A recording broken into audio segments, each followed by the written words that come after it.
নূপুরের মুচড়ামুচড়িকে 2 আনা পাত্তা দিলে না রুদ্র। উল্টো নিজের প্লেট থেকে মাংস দিয়ে ভাত মেখে এক লোকমা নূপুরের মুখের সামনে ধরে বলল, উঠে যাচ্ছ কেন খাবার ছেড়ে? মুখ খোলো, খেয়ে নাও। নূপুর গোল গোল চোখে রুদ্রের দিকে অবিশ্বাস্য দৃষ্টি নিক্ষেপ করল। বলে কি এই লোক, পাগল টাগল হয়ে গেছে নাকি? হতবাক নূপুর একবার রুদ্রের বাড়ানো লোকমার দিকে তাকালো, মনে মনে ভাবল, জুতো মেরে গরু দান, নূপুর খাবে না। আর এই বজ্জাত ব্যাটার সাথে তো নাই। নূপুর হ্যাঁ না কিছু বলার জন্য মুখ খুলতেই টুপ করে লোকমাটা ওর মুখে পুরে দিল রুদ্র।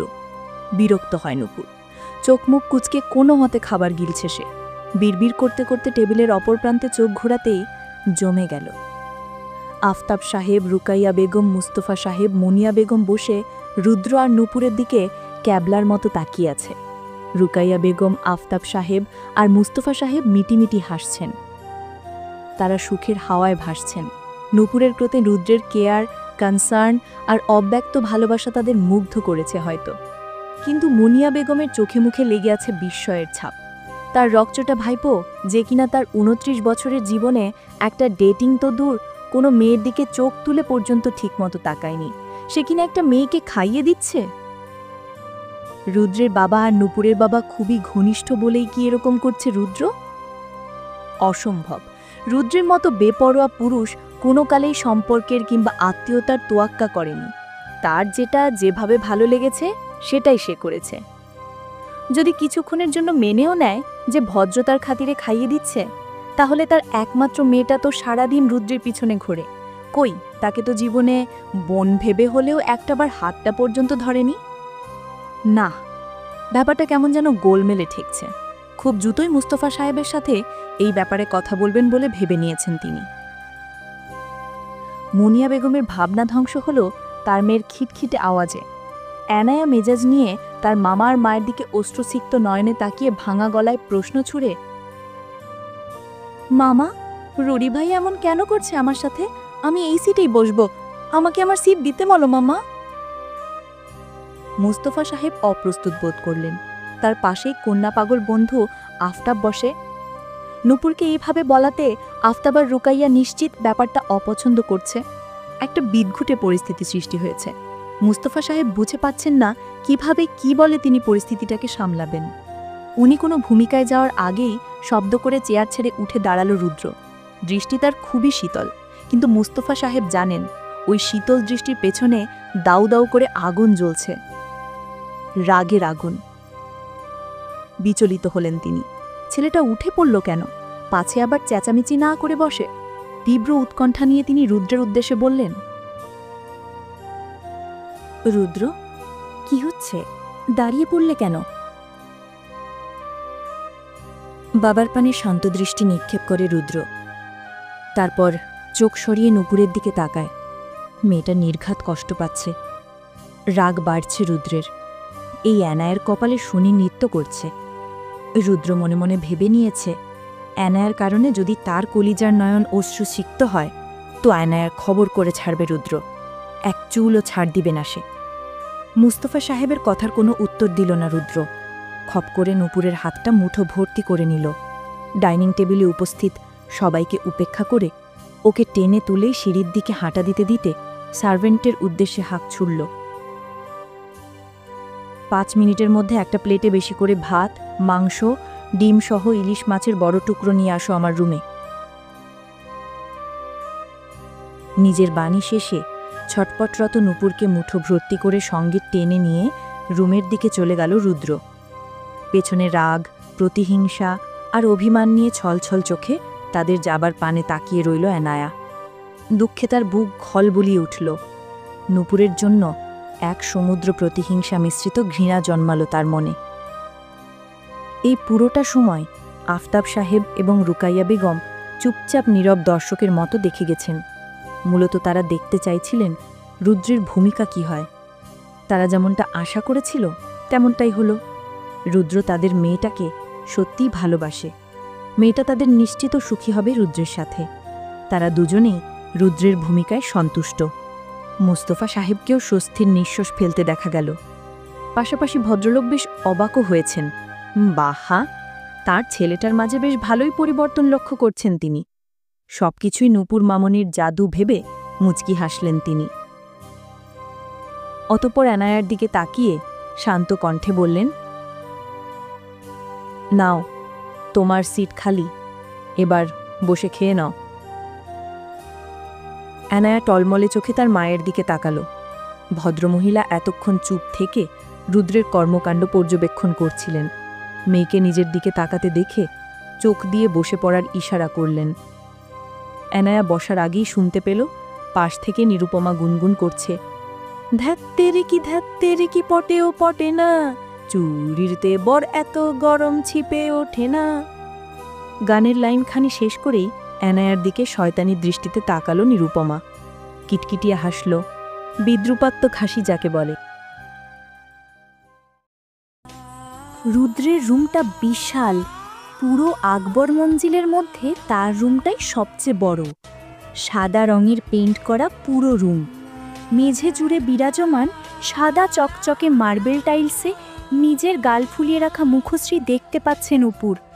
রুদ্রকে টেনে নিয়ে খাটের উপর বসতে বলল। কে শোনে কার কথা?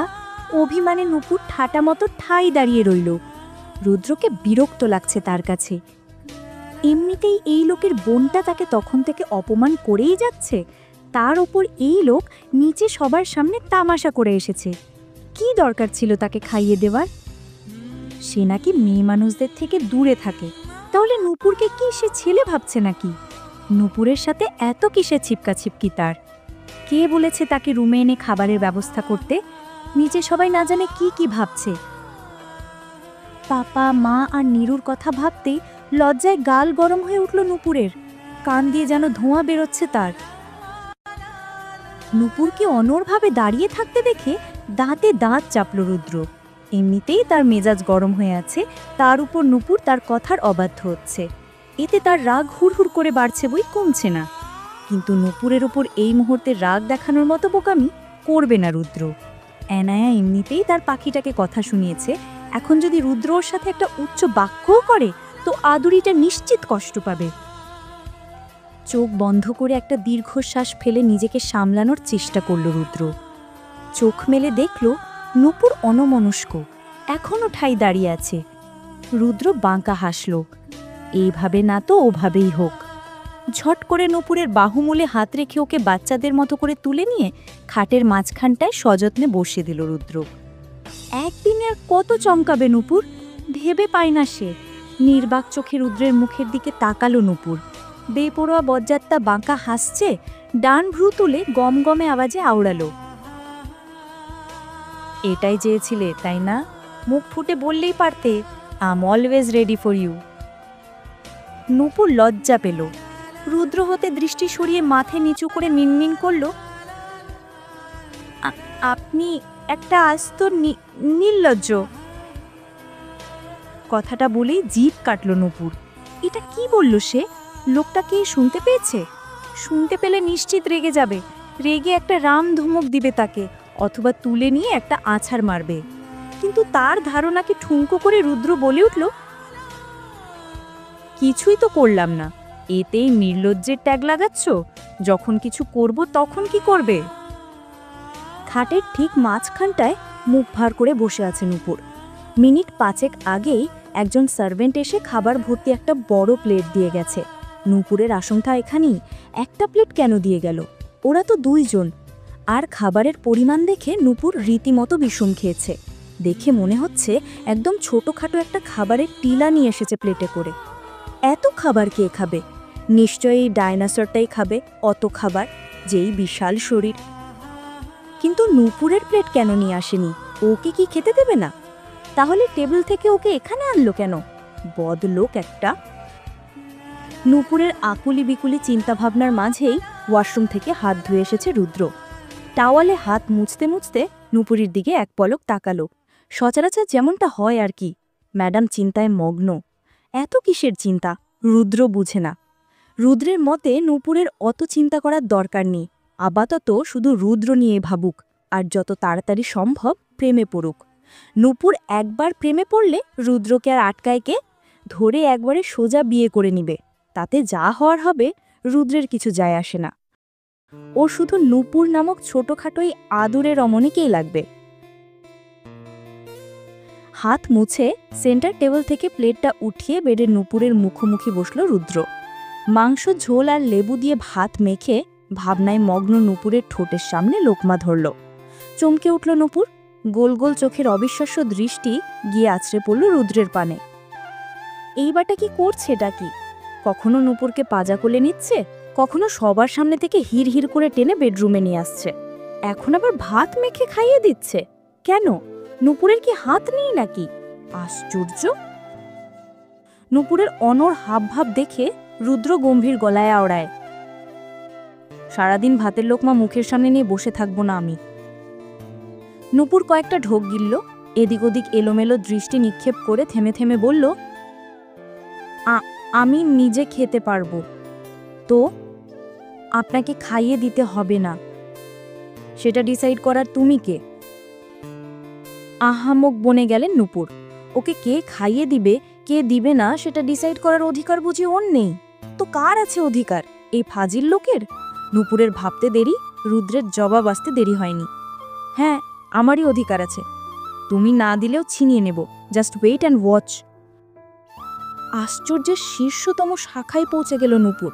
পিটপিট করে বিমূঢ় দৃষ্টিতে তাকিয়ে বসে থাকা নির্বিকার রুদ্রের পানে।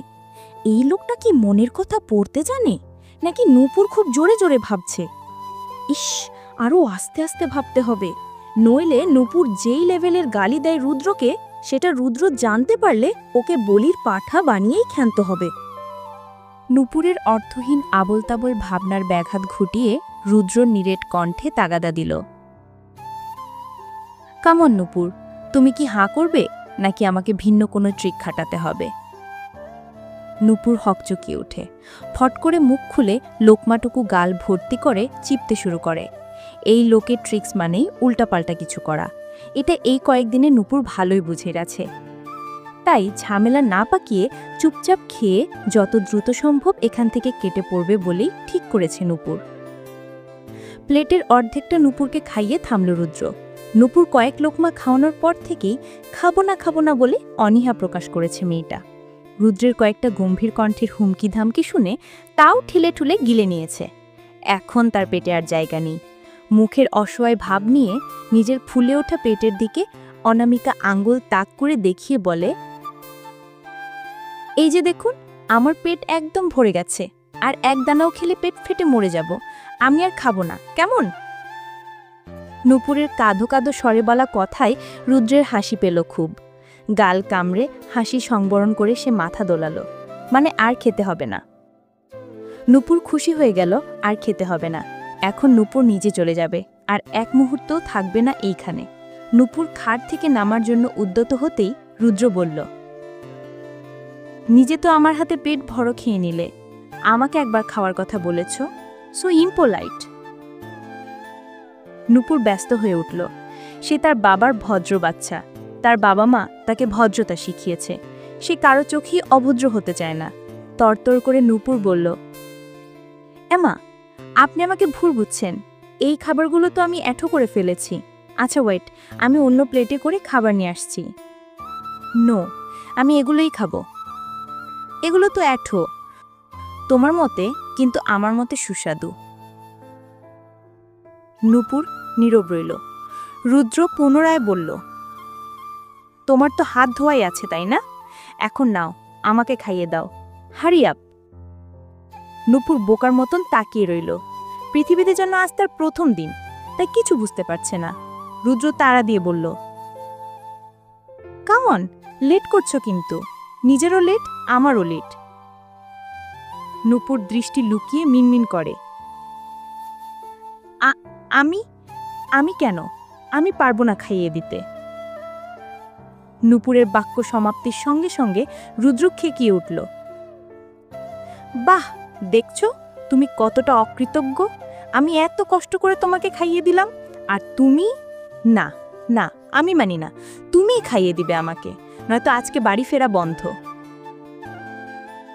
নূপুর ইতিউতি করছে।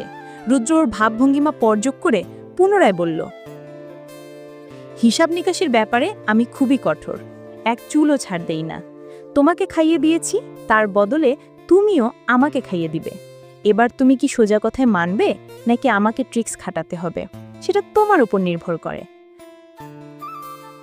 ভয় আর লজ্জায় নূপুরের হাত পা ঠান্ডা হয়ে যাচ্ছে। ও ঠিকই ঠাউর করতে পারছে এই লোক ওকে আজকে ছাড়বে না যতক্ষণ না পর্যন্ত খাইয়ে দিচ্ছে ওর ছুটি নেই। এটাও বুঝতে পারছে এখান থেকে যত দ্রুত সম্ভব কেটে পড়তে হবে, নতুবা আরও অনেক ঝামেলা পোহাতে হবে নূপুরকে। একটা শুষ্ক ঢোক গিলে বাম হাতের তালুর উপর প্লেট রাখল নূপুর। তারপর কাঁপা কাঁপা ডান হাতে ভাত মেখে রুদ্রের রুক্ষ ঢোটের সামনে ধরল। রুদ্র বাঁকা হাসল। নূপুরের ঘাবড়ে যাওয়া মুখ আর লজ্জায় রক্তিম হয়ে ওঠা গাল দুটো দেখে ভারী মজা পাচ্ছে সে। ভেতর ভেতর বেশ উত্তেজিত রুদ্র। নূপুরের প্রতিক্রিয়া দেখতে তার কলিজা আকুপাকু করছে। নূপুরের বাড়ানো লোকমা নিঃসংকোচে খেয়ে নিলে রুদ্র। কোনরূপ জড়তা দেখা গেল না তার মাঝে, যেন বহু আগে থেকেই নূপুরের হাতে খেয়ে আসছে সে। আঙ্গুলে রুদ্রের রুক্ষ ঠোঁটের ছোঁয়া পেতেই শিউরে ওঠে নূপুর। কুমড়ো ডনার ন্যায় নুইয়ে পড়ে লজ্জায়। তাড়াতাড়ি খাইয়ে পালিয়ে বাঁচতে চায় সে। রুদ্র বেশ শব্দ করে খাচ্ছে। নূপুর বহু কসরত করে লজ্জা ঠেলে খাওয়াচ্ছে। রুদ্র খুব মনোযোগের সাথে খাবার গিলছে। ইতোমধ্যে প্লেট প্রায় খালি হয়ে গেছে। শেষ লোকমা রুদ্রের ঠোঁটের সামনে ধরতেই ক্রূর হাসল রুদ্র। তারপর ভাত সহ নূপুরের 5 আঙ্গুল মুখে পুড়ে নিল। খবর তো খেলই, সাথে সাথে নূপুরের আঙ্গুলদ্বয় চেটে দিল। নূপুর স্তম্ভিত, হতভূত। বক্ষস্পন্দন থেমে প্রাণ পাখি ডানা ঝাপটে দেহত্যাগ করল যেন। লজ্জায় আর অদ্ভুত এক অনুভূতির জোয়ারে নিজেকে সামলাতে অপারগ সে। খিঁচে দুচোখ বন্ধ করে নিল। নূপুরের লজ্জায় নেতিয়ে যাওয়ার সুন্দর দৃশ্য দেখতে দেখতে টিস্যু দিয়ে হাত মুখ মুছল রুদ্র। খাট ছেড়ে উঠে দরজার বাইরে পা রাখতে রাখতে বলল, হাত ধুয়ে রেস্ট করো। পেট ভরে পেট পুজো করে তৃপ্তির ঢেকুর তুলল নিরুপমা। আজ তার মনটা বেশ উড়ু উড়ু। একটু আগে আদিত্যের সাথেও কথা বলেছে, এখন আরও বেশি ভালো লাগছে। ঘাড় বেঁকিয়ে অ্যানায়ার খ্যাপা মুখের দিকে তাকিয়ে দেখল। হা হা হা, শান্তিময় দুনিয়া। ওকে শুনিয়ে শুনিয়ে নিরুপমা বলল, আজকের খাবারটা যা জব্বর হয়েছে না, উফ, ফার্স্ট ক্লাস। নূপুর আর রুদ্র ভাইয়াও নিশ্চয়ই অনেক এনজয় করেছে। শেষ বাক্যটা বেশ টেনে টেনে বলল নিরুপমা। মূলত অ্যানায়াকে খুঁচিয়ে খুঁচিয়ে বলছে। ওর গায়ে হিংসের আগুন লাগিয়ে ভস্ম করতে চায় সে। রুদ্রকে সিঁড়ি দিয়ে নামতে দেখেই প্রফুল্ল চিত্তে নিরুপমা শুধালো, ভাইয়া খেয়েছেন আপনি? নূপুর কোথায়? ও খেয়েছে? রুদ্র মুচকি হাসে। দুইজনই তৃপ্তি সহকারে খেয়েছি। অ্যানায়া জ্বলে উঠল। রুদ্রের কথায় তার কলিজা এফর ওফর হয়ে গেছে। সব দোষের দোষী সে নূপুরকেই সাব্যস্ত করল। ছাড়াবে না সে, এর শেষ দেখেই ছাড়বে।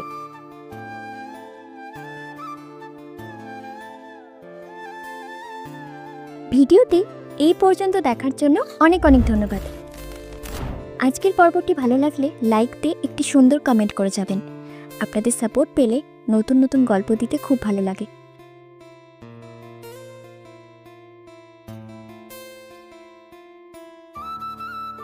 ধন্যবাদ সবাইকে। ভালো থাকবেন, সুস্থ থাকবেন।